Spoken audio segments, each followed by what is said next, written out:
Labour விட்டு எங்களுக்கு இது 2000 செலவழிங்க சார். நான் மாடு ஓட்டு இல்லாமல் கூட வரவங்களுக்கு தூக்கணும் சார். காயப்படாதான் சார் பூரிக்காது விளையாடி பூர்த்தி போகும் சார். முளை பயிரிடும் விற்க முடியாது, வேற பக்கம் நாங்கள் விற்க முடியாது. இவங்க நம்பி கட்டு போயிடுவோம். ஆமாம், அரிசி போனால் வீணாகுது. வண்டி வரல. இப்போ இன்னைக்கு மழைக்கு தான் சார் அனுப்பிச்சி வச்சேன். இவ்வளோ நாள் மழை இல்லை. இந்த கருதை வந்து 10 நாள் ஆச்சு, இடம் போடலை.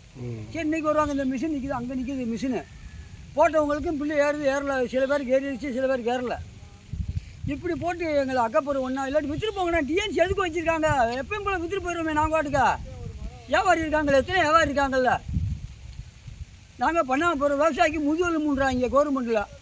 நாங்கள் முதுகெலும்பு ஒடிஞ்சு போய் சின்ன ஓம்பி வச்சிட வேண்டியதுதான். முதுகெலும்புக்கெல்லாம் வேலை கிடையாது சார். இனிமேல்லாம் உங்கள்கிட்ட வாங்கின 10,000 கட்ட முடியாது. இப்படி அடிச்சு போனால் என்ன சார் செய்ய முடியும்? இதை நாளைக்கு காயப்பட 3000 எனக்கு வேணும் கூலி. நான் ஒரு ஆள் லேப்பராக இருந்தாலும் உணர்த்தணும்ல, அப்போ தானே அழைப்பாங்க. சார் தண்ணிக்குள்ள நெல் பாடுபட்டு நெல் எடுத்துதான் போனால் விவசாயம் பண்ணி மருந்து வாங்குறது கூட காசு இல்லாமல் போகுது எங்கள் பொழப்பு. மருந்து வாங்குறது கூட பணம் இல்லை. நாங்கள் என்ன சார் கல்யாணத்தனம் பண்ணுறேன், முள்ள மரத்தனம் பண்ணுறேன், எல்லா வேலையும் நல்லா இருக்கேன். விவசாயம் பண்ணுறேன் பூரா நாசமாக போகிறேன். அப்படித்தான் இருக்குது எங்கள் பொழப்பு. நாங்கள் கடை கட்ட முடியல சார். உங்களுக்கு என்ன பண்ண முடியல சார். சொல்லுங்கள்.